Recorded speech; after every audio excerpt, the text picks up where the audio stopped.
Hi there, Rebecca here, your vibe mentor, here to bring you another topic on how to raise your vibration so that you can live your best life.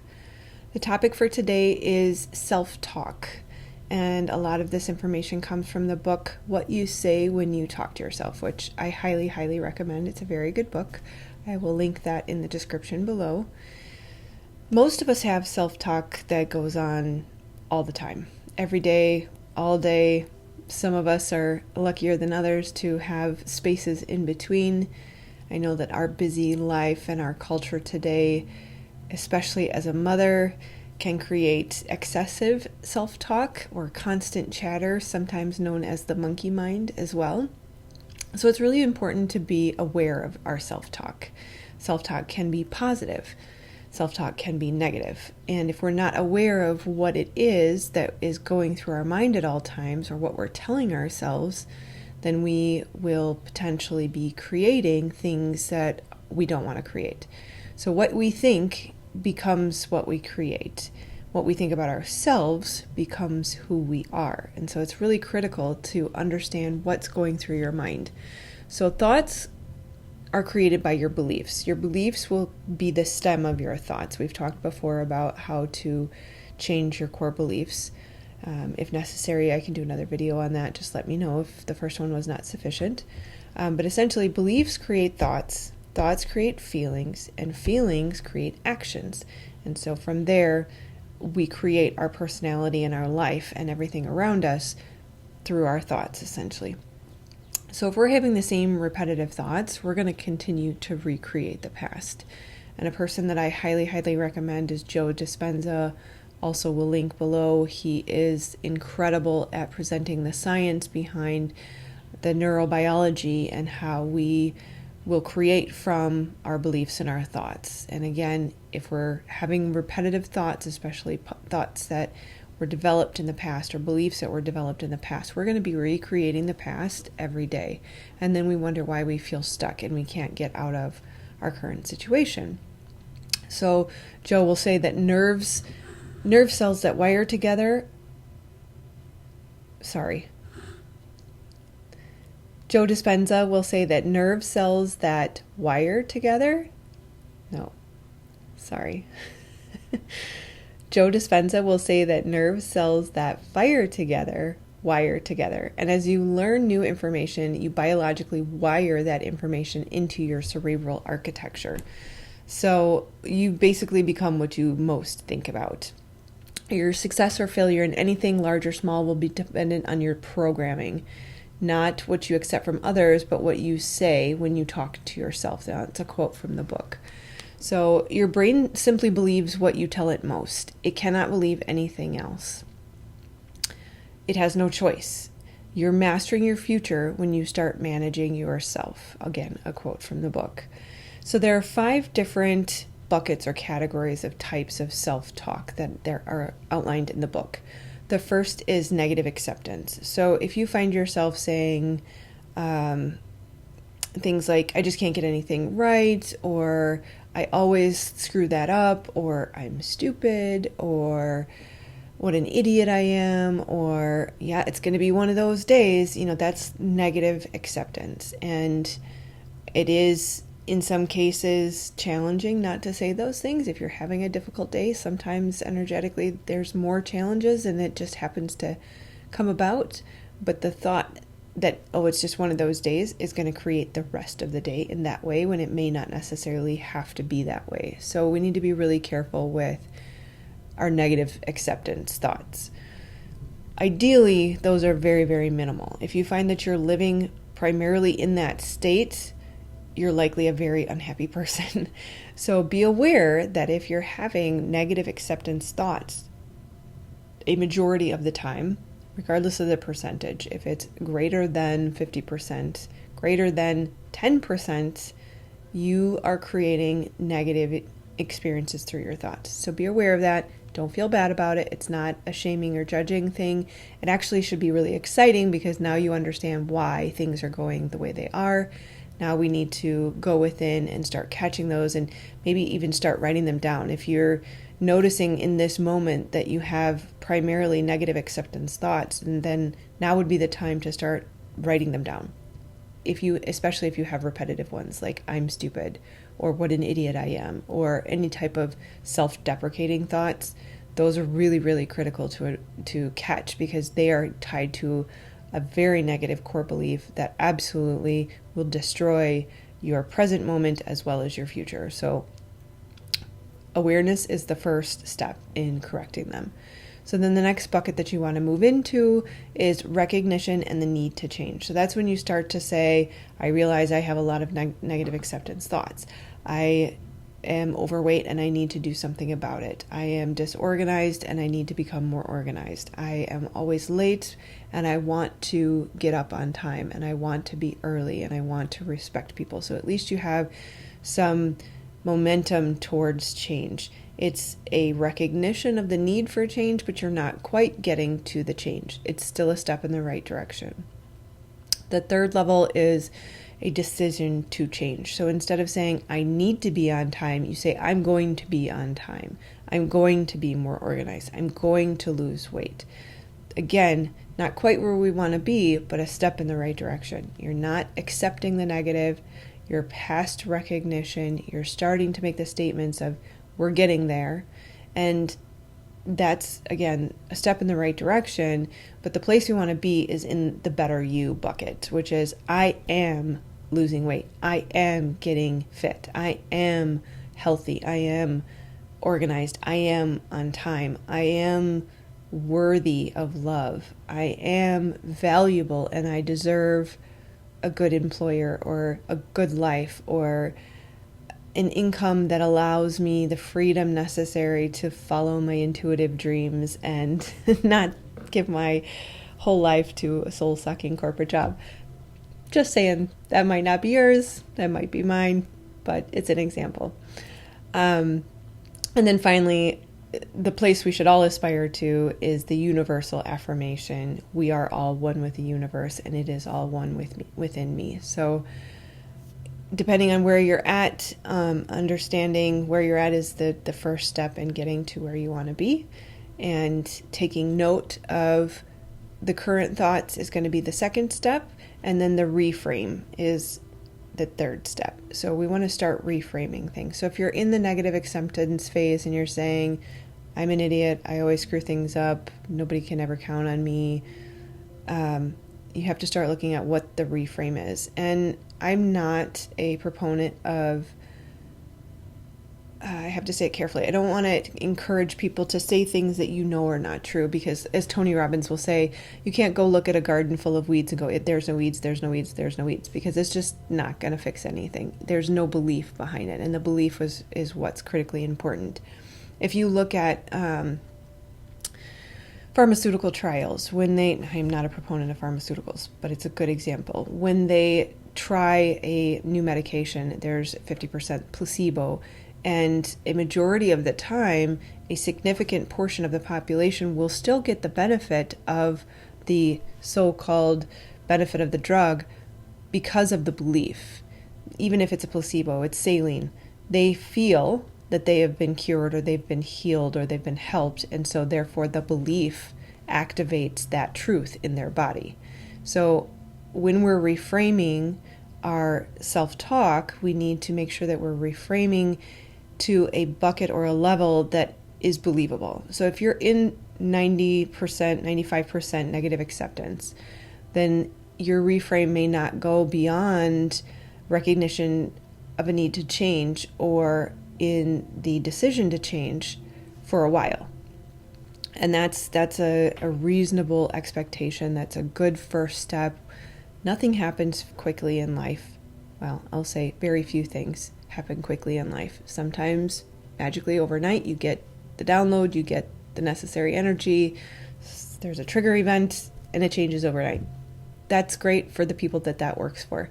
Don't expect that, because it doesn't always happen for everyone. So to expect the 2 steps forward, 1 step back would be a more reasonable expectation, and hope for the best and continue to progress forward and be kind and gentle with yourself when you do take that step back.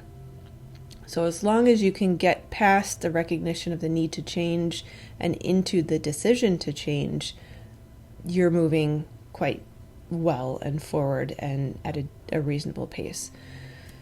So we need to have primarily positive thoughts. There are going to be those moments of realization of the negative, and that's necessary because we have to have awareness around the issues, the truth of the issue, so that we can move into the recognition and the decision. So again, I highly recommend this book. It's amazing. Just some examples of common negative dialogue and a reframe. So I'll never change.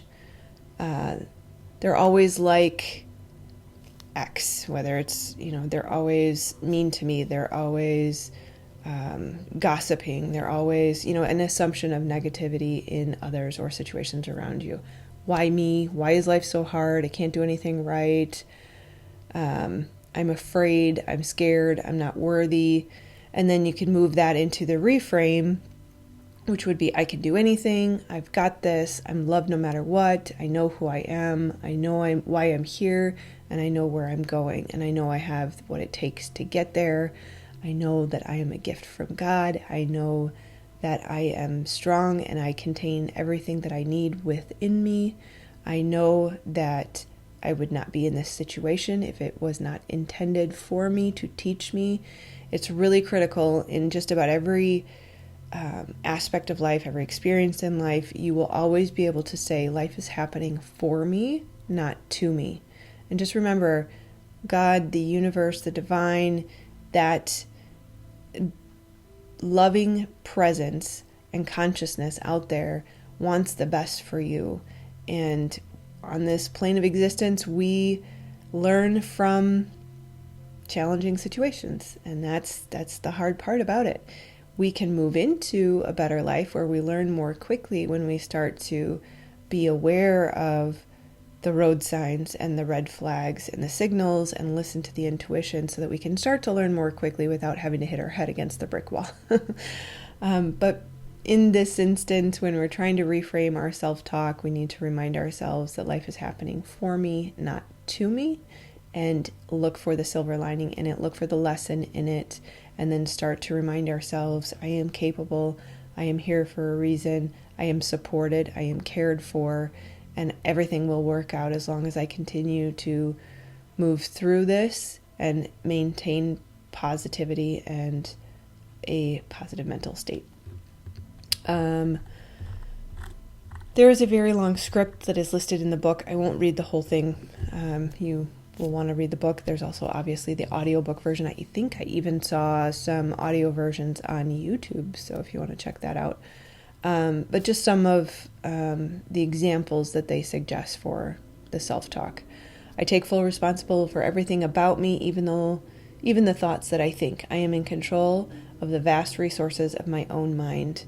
I alone am responsible for what I do and what I tell myself about me. No one can share this responsibility with me. I also allow others to accept their responsibilities for themselves, and I do not try to accept responsibilities for them. I enjoy being responsible. It puts me in charge of my being, and that's a challenge I enjoy. So really, really critical. Definitely another topic for another day, but focus on yourself. Don't focus on everyone else. As far as what you're doing, what needs to change, how you're going to shift your internal environment is your responsibility. You cannot change anyone else. It was said to me at one point, mind your own business. And I don't like to say harsh things, but sometimes we need to hear that. It's not our place, it's not our job, and we will not be effective in trying to change other people. So this work is about you and your internal state, and we need to let God work on everyone else. Speaking of, I wanted to read a couple Bible verses because it is very evident throughout the Bible that we are to manage our thoughts, and that maintaining the mind should be like maintaining your physical health, your mental health, your oral health. it's necessary. It's a part of life that unfortunately we're not taught as children. So if you're a parent, teach your kids this very early, that when they're upset about something, it's because of the thoughts that they're choosing, and thoughts are a choice, and it is our responsibility to manage those thoughts.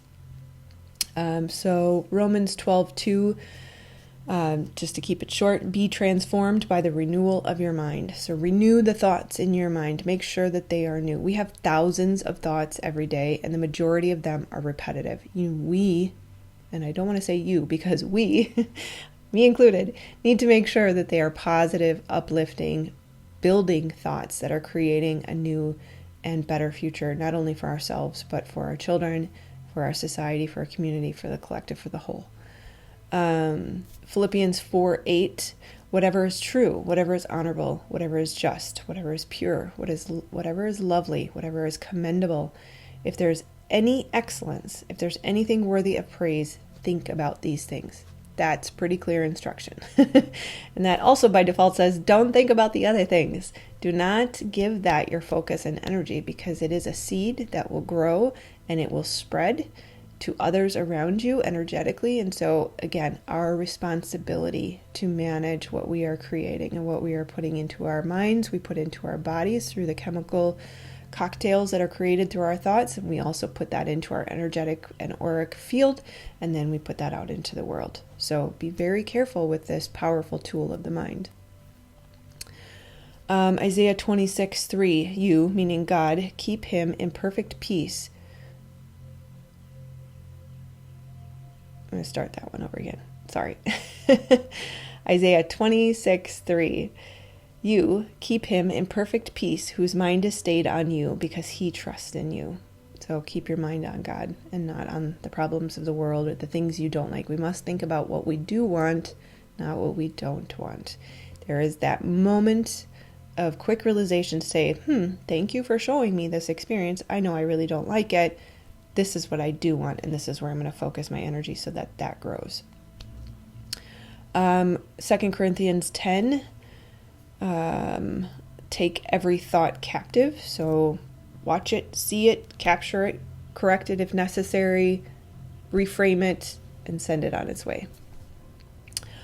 James 1:8, he that is a double-minded man is unstable in all his ways. And this one speaks to me quite a bit, because especially in my current state of trying to navigate the bridge from the corporate world to the spiritual-based business, a business of service, there is those moments of fear that creep in and say, okay, well, maybe I should just get another corporate job, and that will help bridge the financial gap.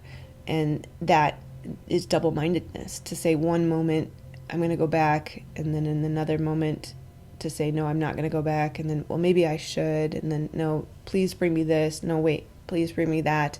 That's going to create instability. So absolutely need to make a commitment to our path and to the care that God has promised us, and rest in that peace and that faith, and hold fast, steadfast in one path, so that we don't become double-minded and basically get a mishmash of a little of both sides, and really at the end of the day, nothing. Colossians 3:2, set your minds on things that are above, not on things that are on the earth.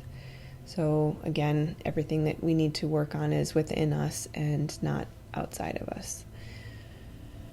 Philippians 4:6, do not be anxious about anything, but in everything, by prayer and supplication with thanksgiving, let your request be made known to God, and the peace of God will surpass all understanding, will guard your hearts and your minds in Christ. Finally, Matthew 6:25, therefore I tell you, do not be anxious about your life, what you will eat or what you will drink, nor about your body, what you will put on. Is not life more than food, and the body more than clothing? So it's pretty clear. There's more than enough evidence. There's more verses than that. I don't want to read the whole Bible to you, but it's pretty clear we need to manage our thoughts. Our self-talk is very important. So I find it very interesting that we're capable of thinking about multiple things at once. So if you've ever been in conversation with a person and you're hungry at the same time, lunchtime's approaching, you can hold a conversation and unfortunately also think about what you want to have for lunch. Another example, you're in a meeting and you're listening to the people talk, but you get a text message, your kid's sick at school, you're navigating two things at once. Another example would be speaking on stage. You're thinking about what you're saying to these people, but you're also recognizing how they're responding and reading facial cues, whether or not you've said it appropriately or you need to reframe so that they can understand it more clearly. So I found this very intriguing when I first started thinking about it, because it would suggest to me that our minds are designed to be able to run multiple tracks of thought at once. And so if God designed us that way, what is his intention? And if you look to the Bible for answers and you question, if I have thousands of thoughts in a day, what am I intended to fill those multiple tracks and thousands of thoughts with? What are the proper thoughts? Now, I will preface this by saying I don't think we're supposed to be thinking. I don't think we're supposed to be thinking as much as we're thinking these days. I think again, I'm going to stop using that term. It would seem that our food, our environment, our social media, stimulation, all of these things are creating more thoughts than are necessary. So that being said, there are other aspects of life that we need to deal with. But also, even if we were to cut it in half, there's still quite a few spaces in time where thoughts are going to happen. And so the question is, how are we supposed to fill that space? If the thoughts are going to happen one way or the other, they need to be positive. And so looking to the Bible for the answers, the Bible says that we should praise the Lord more than 250 times. And singing is also referenced more than 180 times. Now I'm giving rough rounded numbers because the numbers vary depending on who you ask. So I'm not going to claim to be the source of truth on this. I've not physically counted myself. So take it with a grain of salt. I'm doing my best to give you truth. So that would suggest that our thoughts are to be filled with gratitude and awe for all that God has created. A good example is the birds. It's also referenced in the Bible that we should be looking to the birds for how to live. The birds don't worry about food and God always feeds them. Are we not more important than the birds? The birds sing early in the morning. They start their day by singing thousands of different songs in praise to God. And they're thanking him and they're grateful for the food that he's provided and the water he's provided and the sunshine and the beautiful environment. It's filled with awe. And my gut tells me that this is what we should be filling our thoughts with. There should be gratitude in every moment, and there should be praise and awe, and there's more up-to-date terms that we could use. When you hear someone say praise the Lord, it does feel a little bit antiquated, and so in some cases that can be a turn-off to people, but gratitude feels a bit more socially acceptable nowadays. Appreciation would be another word, that there's opportunity in every second of every day for appreciation for everything around us. In every second and every moment of every day, there is something in front of us, something in our hand, something around us. We're sitting on something, we're near someone or something that we could be grateful for. And it has to be a muscle that we exercise and a strategy that we cultivate consistently throughout our lives. And that's not something that we're, again, taught in school. Parents, this should be something that we teach our kids. We need to be thinking about how do we cultivate that habit, because if you notice, the habit of thought is very automatic. It will happen without your effort after a very short while, and our brains are like computers. We very much are being programmed in the wrong ways by our society, by social media, by mainstream media, by marketing, by products, everything around us for who knows how long. I'm not even going to guess on that one. They've been programming us in the wrong way. So that's well and good. Again, that moment of acceptance that says we need to start programming ourselves in the right way. And we have that ability. And I spoke in the Overcoming Alcohol video about how a 3-hour video addressing all of the negative beliefs around alcohol was enough to completely remove any desire to ever drink again. In fact, to totally, for lack of a better term, demonize alcohol. And it really should be. It's poison. That being said, if they can do that in 3 hours for alcohol, what can we do? If we really think about this world could be such an amazing, beautiful place if we start programming ourselves and even our children at very early ages with the truth and positive beliefs and strength and confidence and worth. It's overwhelming. The potential is tremendous, and I get really excited about this. So start taking notes of your current self-talk.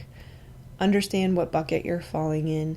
Make a conscious choice to start recognizing each of the themes of your self-talk, connect those to the the core beliefs, and make changes in the positive reframe. So consciously choose and write down what the new self-talk is going to be, and make that a track that runs consistently throughout your day and your night. It can't just be a 5-10 minute meditation. This has got to be something that we do every day, all day long. And do it with love. Do it with compassion. Be gentle. You cannot beat up on yourself, because that totally defeats the purpose. If you are finding that you fall back, because you will, especially with changing your thoughts, it's absolutely impossible to completely switch, especially from negative acceptance all the way to the universal truth in one day or one moment. I don't think I've ever heard of anybody doing that. So if you get struck by lightning or have a near-death experience, it might do it for you, but hopefully we don't have to go to that extreme. So be gentle, be consistent, be persistent, keep going. I'm doing this with you. We're all in this together, and we're going to make the world a beautiful place once we all get the hang of this new exercise. So I love you guys. As always, reach out to me, Rebecca@vibementor.com. Donate, subscribe, like, share, all the good stuff that you're supposed to say. I love being here with you, and we'll talk soon. Much love, friends. Namaste.